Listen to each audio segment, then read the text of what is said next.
आपका चार्ज जितना है ना उसे देखकर शैतान डर जाएगा, डरा हुआ है वो। जो लेहन वाली लोग किस साइड पर बैठे हैं? इस साइड पर बैठे हैं, हाथों को हिलाना जरा, एक साइड पर। आज सिर्फ 1500 लोगों का लेहन था, लेकिन मुझे ये न्यूज़ मिली कि जो पुराने वाले थे नहीं आ पाए। आप इसकी गूंज कम करो और कृपया इस आदमी को बोलो बाहर आके खड़ा होकर खुद चेक किया करें अंदर क्यों बैठे हैं आप। तो जो पुराने लोग नहीं आ पाए थे वो भी आज आके लड़ रहे थे कि हमें भी एंट्री करनी है, मेरा पुराने थर्सडे लेहन नहीं हो पाया। इसको फ्लैट करो। तो आज वो लड़ के वॉलंटियर से अंदर एंटर कर गए। जब अब मैं एक आपको एग्जांपल देता हूं। एक मां अपने बच्चे को खाना देती, एक दिन बच्चे ने नहीं खाया, रोटी छोड़ दी, सब्जी खा ली, उसने नोट कर लिया रोटी छोड़ दी। अगले दिन रोटी खा ली, सब्जी छोड़ दी। पूरा हफ्ता वो कुछ कुछ छोड़ता रहा। एक हफ्ते बाद मां अगर कहेगी बेटा जितना पूरे हफ्ते तूने छोड़ा है खाना, अब आज तुझे खाना पड़ेगा। फलाने दिन तूने सब्जी नहीं खाई थी, अब तुझे ये खानी पड़ेगी। अब सुनो मेरी बात, क्या खा लोगे तुम इतना? क्या वो बच्चा खा लेगा? जो पूरा हफ्ता वो छोड़ता आया, कभी सब्जी छोड़ दी, कभी सैलेड छोड़ दिया, अब मां आके ढेर लगा दे आगे और बोले कि पूरे हफ्ते का खाना पड़ेगा, तो वो नहीं खा पाए। तो हर मीटिंग की एक लिमिट होती है कि हमें 2-3 घंटे में लेहन खत्म करना है, क्योंकि लोग वापस चले जाएं, उनकी बसेस वेट कर रही हैं कि लेहन के बाद वो आए तो हम चलें। लेकिन अगर वो लेहन, अब आपको एक नुक्कड़ दिख रही होगी कि सिर्फ इन्हीं लोगों का लेहन है। 5000 से ज्यादा लोग हैं उस लाइन में, सिर्फ एक लाइन की बात कर रहा हूं। लेहन को जो आज एंटर किए हैं, उनके नंबर जो नोट किए हैं, 5000 लोग हैं। अब आप इमेजिन करो, एक लाइन में 5000, अगर लेहन स्टार्ट करेंगे तो सुबह तक नहीं होगा। तो आप उस मम्मी की तरह हैं जो अपने बच्चे को कह रहे हो कि आज बेटा जितना खाना तूने नहीं खाया सारा खाना पड़ेगा, तो वो नहीं हो सकता है। लेकिन आज मैं आप पर लेहन सब पे करूंगा, डोंट वरी। लेकिन नेक्स्ट टाइम ऐसा मत करना। आप इमेजिन करो, अगर आप अपने घर वालों को बोलोगे कि तुमने जितना खाना छोड़ा एक दिन में ही खाना पड़ेगा, वो पॉसिबल नहीं। तो अगर आपने मिस्टेक किया, आप नहीं आए, जिस थर्सडे मैं नहीं आया, आपको अगले थर्सडे मौका मिलता है, आप आ जाओ, ले हैंड होता। लेकिन अगर आपको बुलाया, आप नहीं आए, अगले थर्सडे भी नहीं आए, और आप 3 महीने बाद आके बोलो कि मेरा कार्ड बना हुआ, मैंने प्रेयर करवानी है, तो उस दिन जो लोग आए हुए हैं वो लेट हो जाएंगे वापस जाने में। तो मैं नहीं चाहता लोग सुबह या कल तड़के अपने घर पहुंचे। तो इसीलिए आपकी एक लिमिट सेट होती है कि इतनी लिमिट में ले हैंड होगा, सबका नंबर भी आ जाएगा और सारी चर्च सुखी रहेगी, टाइम पर हम वापस चले जाएंगे। तो आज मैं आपको इस गलती को हम फिनिश करते हैं। आज ले हैंड सब पे हो जाएगा, डोंट वरी। मैं नहीं चाहता कि मैं आपको वापस भेजूं बिना ले हैंड के, क्योंकि मेरा भी यही हार्ट है। मैं फ्री हूं अपने पर्सनल कामों से, मुझे कोई पर्सनल अपना काम नहीं। मेरा काम सिर्फ आप लोग हो, दैट्स इट।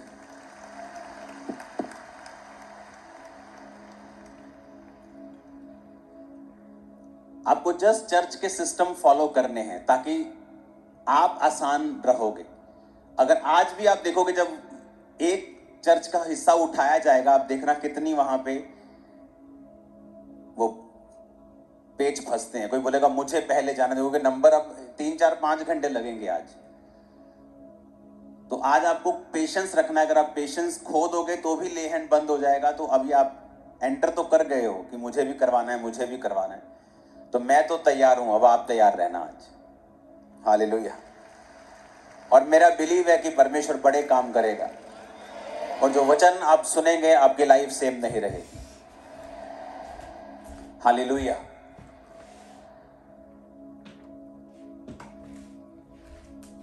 एक पावर है, वो पावर है सफरिंग्स की। क्रिश्चियनिटी में हम मिरेकल्स की बात करते हैं, हम हीलिंग्स की बात करते हैं, हम ब्लेसिंग्स की बात करते हैं, हम आशीषों की बात करते हैं, लेकिन हम सफरिंग्स की बात नहीं करते, क्योंकि लोगों को सुनना यह पसंद नहीं। लेकिन मैं आपको यह बताना चाहता हूं कि सफरिंग्स, क्राइस्ट के लिए दुख उठाना, अगर आपको वो लिखा बेटा बनाएगा तो वो कोड़े भी लगाएगा। अगर आपको कोड़े नहीं लगे तो आप नाजायज संतान हो। बाइबल में लिखा तुम जायज संतान नहीं हो, क्योंकि अगर वो तुम्हें पुत्र बनाएगा तो तुम्हें कोड़े भी लगाएगा। लेकिन आज की चर्च जो है वो कोड़े खाना नहीं चाहती है। इसका डिले खत्म करो। वो चाहती है कि हमें ब्लेसिंग मिले, हमें सामर्थ्य चाहिए, अभिषेक चाहिए, हमें आशीष चाहिए, हमें बिजनेस चाहिए, हमें कैरियर चाहिए, लेकिन हमें सफरिंग्स नहीं चाहिए।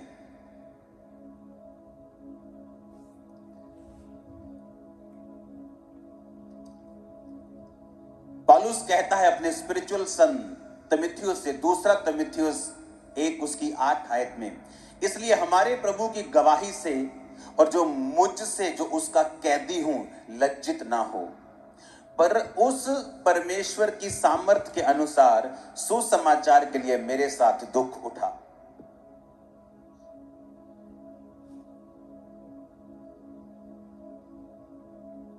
अपने पड़ोसी को बोलो दुख उठा। यहां पौलुस कह रहा है अपने स्पिरिचुअल सन से कि मेरे साथ दुख उठा। अपने पड़ोसी को बोलो दुख उठा। 9 आयत कहती, जिसने हमारा उद्धार किया और पवित्र बुलाहट से बुलाया, और वह हमारे कामों के अनुसार जो मसीह यीशु में सनातन से हम पर हुआ है। फिर से पढ़ेंगे इस आयत को, 9 आयत सब पढ़ेंगे। बोलो, जिसने हमारा उद्धार किया और पवित्र बुलाहट से बुलाया, और ये हमारे कामों के अनुसार नहीं, पर उसके उद्देश्य और उस अनुग्रह के अनुसार है जो मसीह यीशु में सनातन से हम पर हुआ है। आमीन। 12 आयत में लिखा है, इस कारण मैं इन दुखों को भी उठाता हूं पर लजाता नहीं, क्योंकि मैं उसे जिस पर मैंने विश्वास किया है जानता हूं, और मुझे निश्चय है कि वह मेरी धरोहर की उस दिन तक रखवाली कर सकता है। जो खरी बातें तूने मुझसे सुनी हैं, उनको उस विश्वास और प्रेम के साथ जो मसीह यीशु में है अपना आदर्श बनाकर रख, और पवित्र आत्मा के द्वारा जो हम में बसा हुआ है इस अच्छी धरोहर की रखवाली कर। पौलुस कहता है इस धरोहर की, कौन सी धरोहर? कि तुम अनंत जीवन पा चुके हो। अगर तुमने मसीह को कबूल किया है तो तुमने अनंत जीवन को पाया है और तुम स्वर्ग के वासी हो। कहता अगर तुम स्वर्ग के वासी हो, तुमने अनंत जीवन को पा लिया है, तो पवित्र आत्मा के द्वारा इस धरोहर की, इस मिरास की रखवाली करनी है। और कहता सुसमाचार के लिए मेरे साथ दुख उठाना है। परमेश्वर अपने बच्चों को डिसिप्लिन करने के लिए उन्हें परीक्षाएं देता है। कई बार वो परीक्षा देता है जब आप उससे दूर हटने लगते हैं, तो वो आपको परीक्षा देता है, और उस परीक्षा के बाद वो आपको अपने नजदीक फिर से करता है।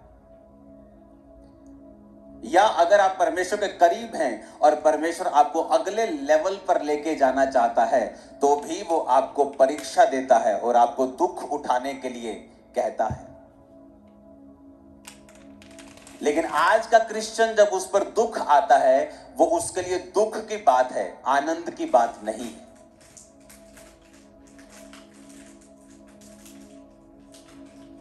अगर आप क्राइस्ट के लिए दुख उठाएंगे तो आप होंगे जो मसीह के असली हकदार होंगे। इसलिए बहुत सारे लोग मसीह में नहीं हैं, बहुत सारे पास्टर्स मसीह में नहीं हैं। लोगों को लगता है कि बड़ी चर्च जो है वो डिसाइपल्स नहीं बना सकती, डिसाइपलशिप नहीं कर सकती, चेले नहीं बना सकती। और ये बुरी और गलत टीचिंग है। पहली चर्च जो जीसस क्राइस्ट ने खड़ी की, जहां पर परमेश्वर के 12 प्रेरित थे, यहूदा इस्करियोती मर गया और फिर उसे उन्होंने 12वां चुना। बाइबल कहती है एक दिन के अंदर 3-3 हजार लोग बपतिस्मा लेके उस मंडली में शामिल होते थे। बपतिस्मे 3,000 होते थे, तो इमेजिन करो मंडली कितने हजारों की होगी। एक एक दिन में 3,000, अगले दिन 5,000, जब जब सभाएं होती थी हजारों में लोग बपतिस्मा लेते थे। वो एक बड़ी मंडली थी और वहां डिसाइपल्स बनाए जाते थे। एक दिन में कोई डिसाइपल नहीं बन जाता था। बाइबल कहती है एक बंदा वहां वचन सुन रहा था, प्रेरितों के कामों को देख रहा था। उसके मन में आया कि मैं भी परमेश्वर के दान में काम आऊंगा, और अपनी प्रॉपर्टी को बेचकर प्रेरितों के पांव में रख दिया, और वही आगे चल के खुद प्रेरित बना, वो भी डिसाइपल बना। बहुत से लोग उनमें से चुने गए। बाइबल कहती है जब चर्च बढ़ गई तो यूनानी भाषा बोलने वाले कुड़कुड़ाने लगे कि हमारी विधवाओं का ध्यान नहीं रखा जा रहा है, इनके लिए खाने पानी का इंतजाम नहीं है, चर्च सो मच बिजी है, हमारा खाना पानी भी नहीं हो रहा है। तो वचन कहता है कि प्रेरितों ने कहा हम इस काम में नहीं जाएंगे, तुम 7 मनुष्यों को चुन लो जो खाने और पानी के ऊपर रहेंगे, पर हम प्रार्थना और वचन की सेवकाई में ही लगे रहेंगे। और वचन कहता है उन्होंने 7 मनुष्यों को चुना जो आत्मा से भरपूर थे, जिन्होंने लंगर की सेवकाई को किया, और वो भी लोग आगे चल के परमेश्वर के डिसाइपल बने। स्तिफनुस उनमें से एक था जो परमेश्वर के लिए शहीद हुआ था। तो बात चर्च बड़ी या छोटी की नहीं है, बात यह है कि क्या वो पवित्र आत्मा के द्वारा चल रही है, क्या वो चर्च सफरिंग्स के लिए तैयार है, क्या वो दुखों को सहने के लिए भी तैयार है कि नहीं, क्या वो परीक्षाओं को सहने के लिए भी तैयार है कि नहीं। वचन कहता है क्राइस्ट 12 साल की उम्र में ये जानते थे कि उन्होंने परमेश्वर के लिए वो आए हैं, इसलिए अपने माता और पिता को बोला कि मुझे अपने पिता के घर में होना जरूरी है। जब उसके माता पिता उसे ढूंढने के लिए 3 दिन लगातार घूमते रहे, और वो कहां मिला, परमेश्वर के घर में। लेकिन बाइबल कहती कि प्रभु यीशु मसीह ने भी दुख उठाकर आज्ञाओं को मानना सीखा। लेकिन आज का विश्वासी दुख उठाना नहीं चाहता। उसका 6-7 साल भी वो दुखों में निकाल ले, उसे लगता है कि परमेश्वर है ही नहीं तो इतने साल से परमेश्वर मेरे जीवन में काम नहीं कर रहा होता। उसकी फैमिली बैकस्लाइड हो जाती है। और शायद इसीलिए वचन कहता है कि परमेश्वर तुम्हें प्रेरितों के और भविष्यद्वक्ताओं की एग्जाम्पल देगा कि उनके जीवन को देखकर तुम परमेश्वर में समझना। क्योंकि मसीह में आए हुए मुझे 1 दशक हो गया था, 10 साल हो गए थे, और कुछ प्रार्थनाएं ऐसी थी कि मुझे लगता था कि 1 इंच का भी उन पे फर्क नहीं पड़ा। परमेश्वर ने मेरी प्रार्थना को नहीं सुना, कोई फर्क नहीं था लाइफ में, कई मसलों में। लेकिन जब परमेश्वर काम करने पे आता है वो करता है, लेकिन तब तक वो आपको यही रियलाइज करवाता है कि अगर वो आपका काम नहीं करता और आप दुखों में और सफरिंग्स को सहते हुए आगे बढ़ रहे हैं, तो क्या फिर भी आप यीशु मसीह के लिए दुखों को सह सकेंगे, या आप सहना चाहते हैं, या आप सिर्फ अपने पिता की प्रॉपर्टी को चाहते हैं, अपने पिता को नहीं चाहते। कुछ बच्चे होते हैं अपने पिता की प्रॉपर्टी से प्यार करते हैं, पिता मुझे प्रॉपर्टी दे दे, अपना बैंक बैलेंस दे दे, लेकिन जब पिता बीमार होता है उसकी टेक केयर करना वो नहीं चाहते। लेकिन पिता की अच्छी अच्छी चीजों को सब चाहते हैं, पर सेवा करना नहीं चाहते, टाइम देना नहीं चाहते, सफर नहीं करना चाहते। आज क्रिश्चियंस हैं जो परमेश्वर से ब्लेसिंग चाहते हैं, बरकत चाहते हैं, उनके बच्चों की जिंदगी में काम हो जाए, उनके बच्चों की लाइफ में काम हो जाए, लेकिन जब परमेश्वर उनको दुख उठाने के लिए कहता है, वचन कहता है, परमेश्वर का पौलुस दास कहता है कि मैं दुखों को उठाता हूं, लजाता नहीं हूं। मैं शर्मिंदा नहीं होता हूं कि परमेश्वर के कारण मैं दुख उठा रहा हूं, इस बात से मैं शर्मिंदा नहीं हूं। क्योंकि सफरिंग्स जो आप क्राइस्ट के लिए उठाते हैं, ये वो सफरिंग्स नहीं हैं जो आपने अपनी जिंदगी में ऐसे ही उठाई हैं कि आपको बुरा पार्टनर मिल गया, आपने सफरिंग्स को देखा है, या आपने कोई गरीबी की सफरिंग्स को, दुखों को देखा है। लेकिन जब आप मसीह में दुखों को उठाते हैं तो वो दुख आपको नेक्स्ट लेवल के लिए तैयार करते हैं, वो दुख आपको परमेश्वर के करीब करते हैं। कई बार जब आप वचन सुनते हुए भी, वचन को जानते हुए भी प्रार्थना में नहीं होते, तो कई बार परमेश्वर दुखों को अलाउ करता है कि वो आपकी जिंदगी में जाएं। फिर वो दुख, वो बीमारी फिर दवाई से हील नहीं होती। वो फ्रस्ट्रेटिंग टाइम होता है और फिर परमेश्वर बताता है कि तुझे मेरे करीब रहना है। कई बार वो दुखों को अपने करीब करने के लिए आपको इस्तेमाल करता है। कई बार आप करीब होते हैं, प्रार्थना पूरी होती है, फिर भी वो दुखों का इस्तेमाल करता है ताकि आपको उसके बाद एक नए लेवल पे, एक नेक्स्ट लेवल पे लेके जा सके। क्योंकि नेक्स्ट लेवल पे लेके जाना भी पॉसिबल नहीं है। अगर आप 9th में हैं और अगर आप परीक्षा नहीं देंगे तो आप 10th में कभी नहीं हो सकते हैं। आपको परीक्षा के बाद ही अगली क्लास में जाना पड़ता है और परमेश्वर के किंगडम में, परमेश्वर की यूनिवर्सिटी में आपको हर परीक्षा पास करके अगले लेवल पे जाना होता है। उसकी यूनिवर्सिटी में कोई शॉर्टकट नहीं है। आपको हर एक कोर्स लेना पड़ता है और उसे पूरा करना पड़ता है। और अगर आप परमेश्वर के बलवंत हाथ के नीचे दीनता से रहते हैं और आप परमेश्वर में दुखों को उठाते हुए चलते हैं, फिर आपकी लाइफ कंपेयर नहीं हो पाएगी। वो इतनी प्लेस और इतनी ऊंचाई पे होगी। अभी आप पे निर्भर करता है, आप क्या चाहते हैं। क्योंकि आज का विश्वासी जो है वो सफरिंग्स को उठाना नहीं चाहता है। वो नहीं चाहता वो सफरिंग्स को उठाए। इब्रानियां 12 उसकी 5 में लिखा है, तुम उस उपदेश को जो तुम्हें पुत्रों के समान दिया जाता है भूल गए हो।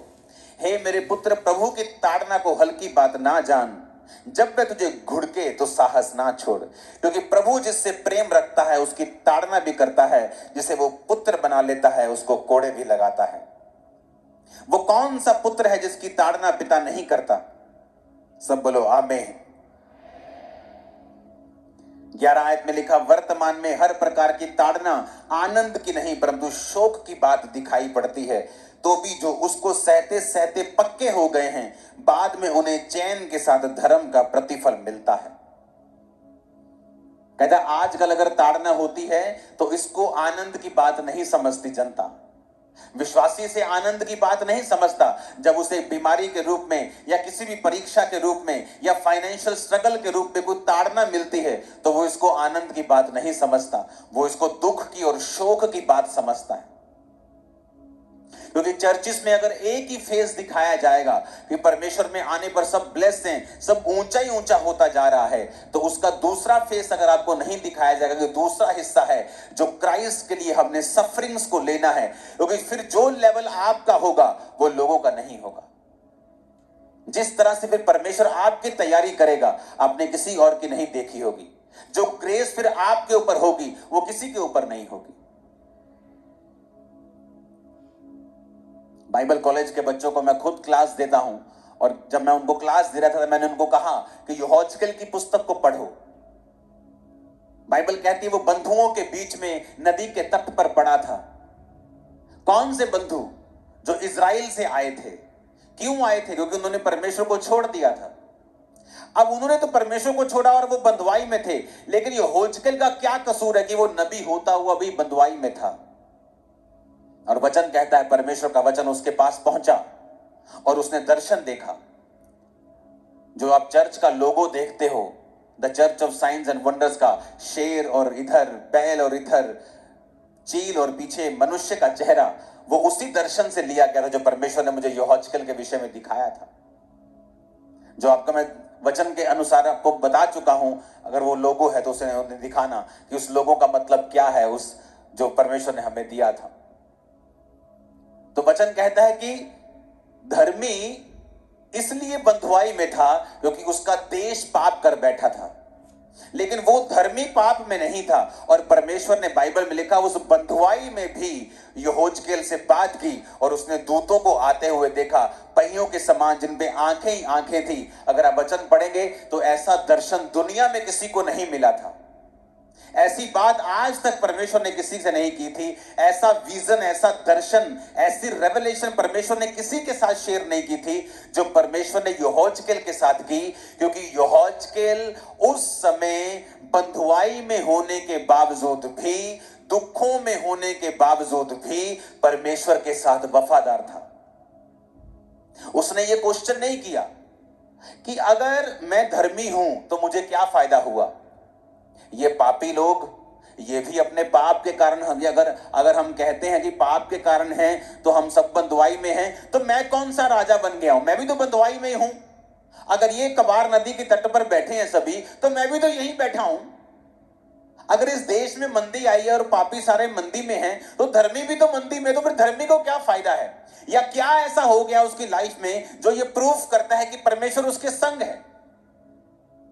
और यही फैसला होता है कि आप परमेश्वर को किसी आशीष के लिए चाहते हैं, आप परमेश्वर से किसी आशीष के लिए प्यार करते हैं, आपने कुछ सौदा किया है परमेश्वर के साथ, या आप सचमुच अपना जीवन उसे दे चुके हैं। और वचन कहता है उस नदी के तट पर वो परमेश्वर के साथ वफादार था, और परमेश्वर ने उसे दर्शन दिया, उसे दिखाया कि अब ये सारा देश बंधुआई में पड़ेगा, मुश्किलों में पड़ेगा, उत्तर दिशा से एक आंधी आएगी, तूफान आएगा, और अलग अलग परमेश्वर ने उसे दर्शन दिया कि ये लोग और दुखी होंगे, और बाद में इन लोगों को मैं रिस्टोर करूंगा, बाद में इन्हें बचाऊंगा। पूरे दर्शन वो पूरे हुए जितने परमेश्वर ने यहोजकेल को कहे थे। लेकिन वो कब आए उसको, वो तब आए जब कबार नदी के तट पर बंधुआई के लोगों के बीच में भी वो परमेश्वर के साथ वफादार था, और उन सफरिंग्स को, उन दुखों को वो सह रहा था, और बिना परमेश्वर को कंप्लेंट किए वो परमेश्वर में वफादार था। आज चर्च सफरिंग्स लेना नहीं चाहती। पौलुस कहता मैं शर्माता नहीं हूं जब तुम्हारे रिश्तेदार तुम्हारा नाम काट देते हैं, तुम्हारा गांव, तुम्हारा पिंड तेरा ना कटदा, सरपंच आंदा कहता ओए ਤੁਹਾਡੇ ਵਿਆਹ ਤੇ नहीं आना, ਤੈਨੂੰ ਭਾਂਡੇ नहीं देने, ਭਾਂਡੇ 'ਚ ਵੜ ਗਏ तेरे ਭਾਂਡੇ। हाँ,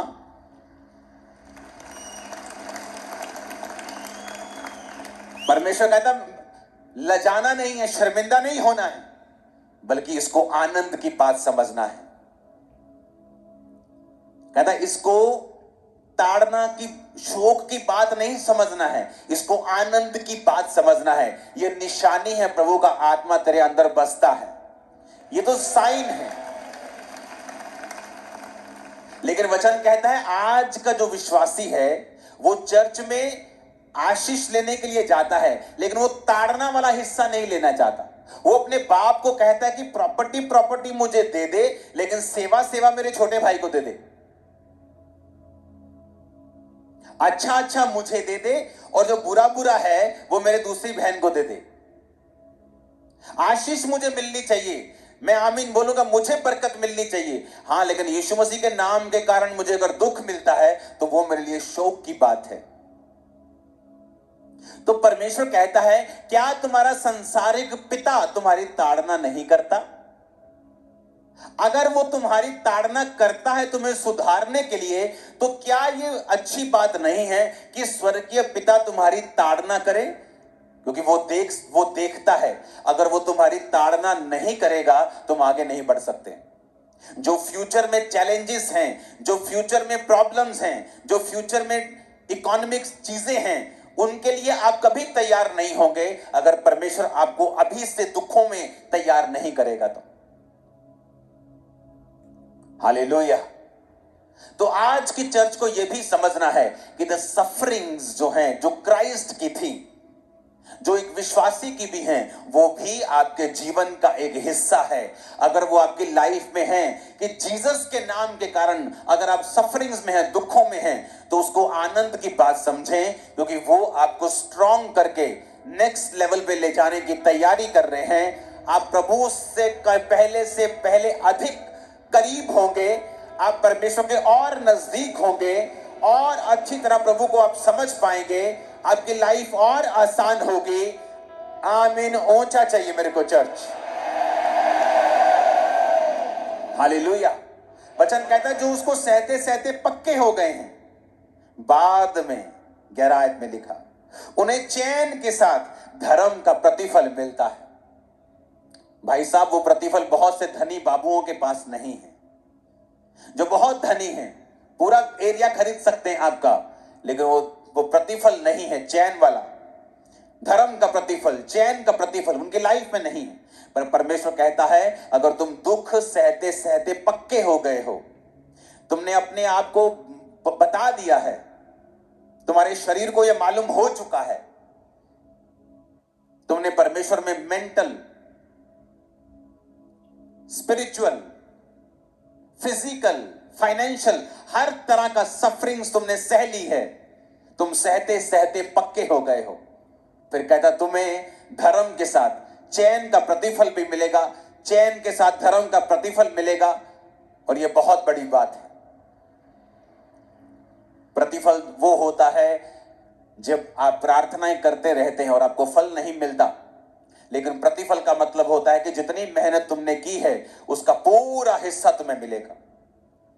जब तुम दुखों में थे, जब तुम मुश्किलों में थे, जब तुम परीक्षाओं में थे और तुमने जितनी प्रार्थनाएं की थी, परमेश्वर कहता उन सब प्रार्थनाओं का प्रतिफल भी मैं तुम्हें दूंगा। और हो सकता है कि 10 साल के बाद वो इतना बड़ा प्रतिफल दे कि 11वें साल आपके पास हजारों सालों की आशीष हो। वो रखता नहीं, वो रख नहीं सकता। तुम बो सकते हो, वो तुम्हें ज्यादा देगा। दाऊद ने बोया, परमेश्वर ने सुलेमान को इतना दिया, किसी के पास इतना नहीं था। इतिहास की कुछ स्टोरियां झूठी हैं कि फलाना व्यक्ति सबसे अमीर था दुनिया का, पता नहीं कौन किसका नाम लेते, मानसा किसका नाम लेते।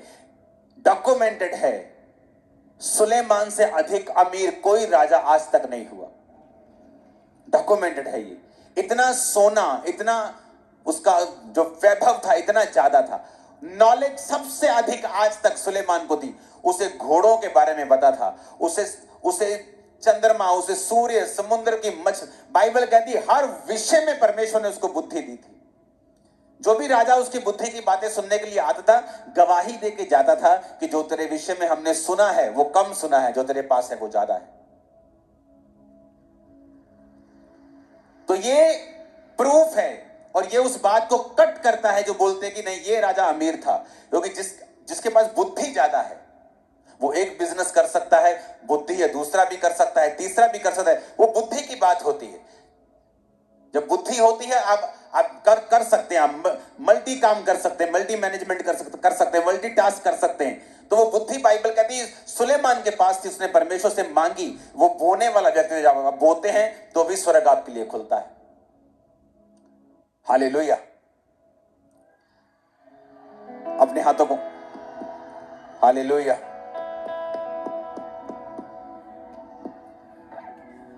अपने हाथों को उठाओ, उठाओ अपने हाथों को। फिर से कहो, खुदावन आज मैं जो कुछ सुन रहा हूं मैं उसे मानूंगा। फिर से कहो ऊंची आवाज में, और जब मेरी ताड़ना होगी मैं रोऊंगा नहीं। आमीन।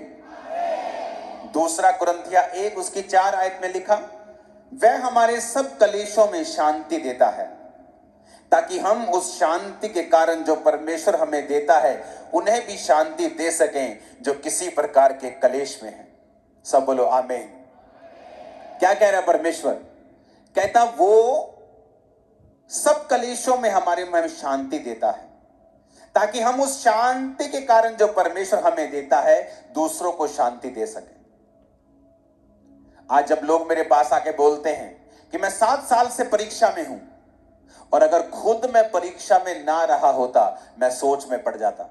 ओ अच्छा, 7 साल से तुम्हारा काम नहीं हुआ, 7 साल से तुम दुखों में हो, और शायद मैं भी डाउट करने लगता प्रभु पे। लेकिन बाइबल कहती है जब वो आपको तैयार करता है, आपकी ट्रेनिंग करवाता है।